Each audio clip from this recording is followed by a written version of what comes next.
Olá pessoal, bem-vindos a mais um vídeo no canal. Nesse vídeo a gente vai resolver a questão 21 do Canguru 2025. Dessa vez é o nível S, é o último nível do terceiro ano do ensino médio. E esse exercício fala o seguinte: um estudante escreve dois números no quadro. Em seguida, apaga esses números e escreve a soma e diferença positiva deles, como representado na figura. Eu não coloquei a figura aqui, mas o que está lá na figura é o seguinte, né? Que você tem um A e B, e aí o estudante vai colocar embaixo assim um A mais B, A menos B, e vai apagar esses dois números. Então ele vai fazer sempre isso. Lembrando que essa diferença aqui é a diferença positiva, né? Então a gente está assumindo que A maior ou igual a B. Com certeza um dos números é maior ou igual ao outro, né? Então, na hipótese em que A maior ou igual a B, ele vai escrever A mais B e A menos B. E ele vai fazendo esse processo. Então ele está falando, ele repete esse processo para os novos números escritos no quadro. Quais números ficarão no quadro ao final se o estudante começar com os números 3 e 5 e repetir o processo 50 vezes? Então, como a maioria das questões de matemática, que a gente quer generalizar alguma coisa, a gente vai começar fazendo alguns casos, né, os casos iniciais desse tipo de conta e de processo que ele vai fazer. Então, fazendo aqui alguns exemplos, alguns números, né, eu fiz os 6 primeiros, começando então com 5 e 3, né, o segundo passo seria a soma e a diferença positiva. Então, fica 8 e 2, depois soma e diferença positiva 10 e 6, e assim vai, né, que estão todas as coisas que acontecem aí quando ele faz esse processo nas 6 primeiras vezes. É claro que a gente não vai ficar fazendo esse processo, porque vai ter uma hora que o número vai ficar muito grande e vai ficar inviável. Então a ideia é que a gente olhe para esses primeiros aí e crie uma conjectura de qual que é o formato geral de um número que está em alguma posição aí, ok? Bom, então uma coisa aqui bem legal da gente notar é que em alguns passos os números vão dobrando. Então, por exemplo, a gente começou aqui com 5 e 3 e no passo 2, esse 5 e 3 se transformou em 10 e 6. Dificilmente isso é uma coincidência, mas vamos continuar aí para ver se isso vai se repetir. Então, 16 e 4 não tem nada a ver com 10 e 6, mas no passo 4 a gente tem 20 e 12, que é o dobro de 10, 20 e dobro de 6 e 12. Mais uma vez, no passo 6, a gente tem o dobro disso novamente. Então, agora, a chance de ser uma coincidência é muito pequena. Isso acontece também nos ímpares, se a gente notar aqui. 8 e 2 virou 16 e 4, depois virou 32 e 8, e vai provavelmente continuar acontecendo isso. Mas como a gente está querendo o resultado depois de 50 passos, e o 50 é um número par, então a gente só vai se preocupar mesmo com o que acontece nesses passos pares. Então, antes de continuar o vídeo, tenta criar uma conjectura do que, do que vai ser um número na forma geral, em algum passo par arbitrário, porque isso vai ajudar a gente a descobrir o que vai ser no passo 50. Bom, então continuando, essa daqui é a tradução matemática do que está acontecendo. Para todo K natural, os números da 2késima posição são 2 elevado a k vezes 5 e 2 elevado a k vezes 3. Bom, isso aqui, para você saber exatamente escrever isso aqui, exige um pouco de prática, mas é bom, principalmente quem vai querer trabalhar com matemática, quem quer fazer Olimpíada de maneira mais séria, tem que saber escrever coisas dessa maneira aqui, para números arbitrários. O que eu estou dizendo, rapidamente aqui, é que uma posição par, o k está variando entre os naturais, né? Então vamos supor que o k é igual a 1. Então está falando que na segunda posição os números são 2 vezes 5 e 2 vezes 3, ou seja, 10 e 6. E quando k é igual a 2, está falando que na quarta posição os números são 2 ao quadrado vezes 5 e 2 ao quadrado vezes 3. E assim vai. Então essa conjectura aqui só está falando das posições pares aqui no nosso processo. Então essa aqui é a nossa conjectura. Por que é uma conjectura e não é um lema? Porque a gente não provou isso. A gente vai ter que provar isso para ver que isso vale para todos os números. Porque apesar de ser muito difícil isso acontecer várias vezes e ser uma coincidência, em matemática pode acontecer. Não é impossível que isso seja uma coincidência até o passo 6 e no passo 8 já não funcione mais assim. Então a gente vai precisar provar. É claro que numa prova como o Canguru, uma prova de teste, às vezes vale a pena você encontrar o número que ele quer usando essa conjectura, do que perder tempo tentando provar se você está tendo dificuldade ou se demora muito. Então, mas isso aqui seria importante para uma prova dissertativa, por exemplo. Então essa é a nossa conjectura. E agora a gente vai fazer uma demonstração por um método que chama método de indução finita. Se você não conhece esse método, não conhece nada desse método, eu sugiro que você procure talvez algum vídeo, algum material na internet, que tem vários explicando como é que faz, como é que funciona. Mas basicamente, ele serve para você demonstrar que alguma propriedade vale para qualquer número natural.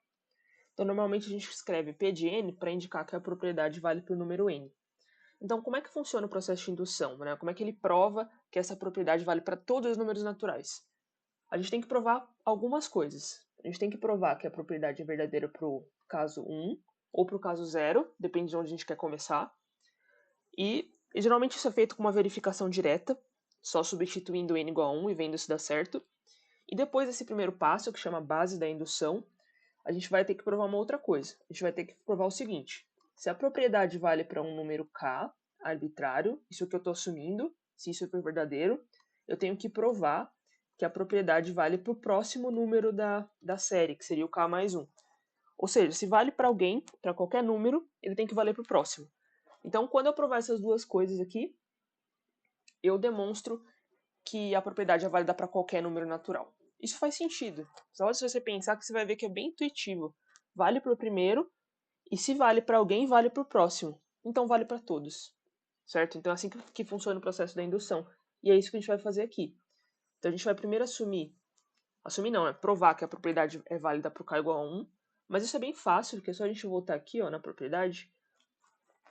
K igual a 1, a propriedade diz apenas que o número da segunda posição, os números da segunda posição, são 2 vezes 5, né, substituindo k por 1 aqui, que é 10, e 2 vezes 3, é 6. E realmente é, ó, verificação direta. Então, k igual a 1, a gente tem a propriedade, tem a hipótese, e agora a gente vai para outra parte da indução. A gente vai assumir que a propriedade é válida para um k arbitrário, e a gente vai tentar demonstrar que então isso implica que ela é válida para o próximo, que é o 2k mais 1. Ou seja, para o próximo passo par da nossa sequência. É isso que a gente vai fazer. E se a propriedade é válida para a posição 2k, significa que os números que estão escritos lá no quadro são 2k vezes 5 e 2k vezes 3. Ou seja, para descobrir o que acontece para o próximo passo, que é um passo ímpar, é só a gente fazer o processo lá que o estudante está fazendo para todos os números. Então a gente vai somar os dois aqui. Fiz a soma, coloquei 2ak em evidência e ficou 8 aqui, 8 vezes 2ak. E subtrair também, da mesma maneira. 2ak vezes 5 menos 2ak vezes 3 é igual a 2ak, 5 menos 3, 2. E aí eu faço aqui 2 vezes 2ak, né? Fica 2ak mais 1. Então, no próximo passo ímpar, os números que vão estar escritos no quadro são esses dois. Só que a gente não está interessado no passo ímpar, a gente está interessado no próximo passo par, que é o 2k mais 1, certo? Não confunda 2 vezes k mais 1, parênteses, com 2k mais 1. Esse aqui é a posição ímpar e esse daqui é a próxima posição par, certo? Então, para achar a próxima posição par, a gente vai aplicar o mesmo processo, somando e subtraindo esses números. Então, primeiro, somando, fica 2ak vezes 8 mais 2ak mais 1.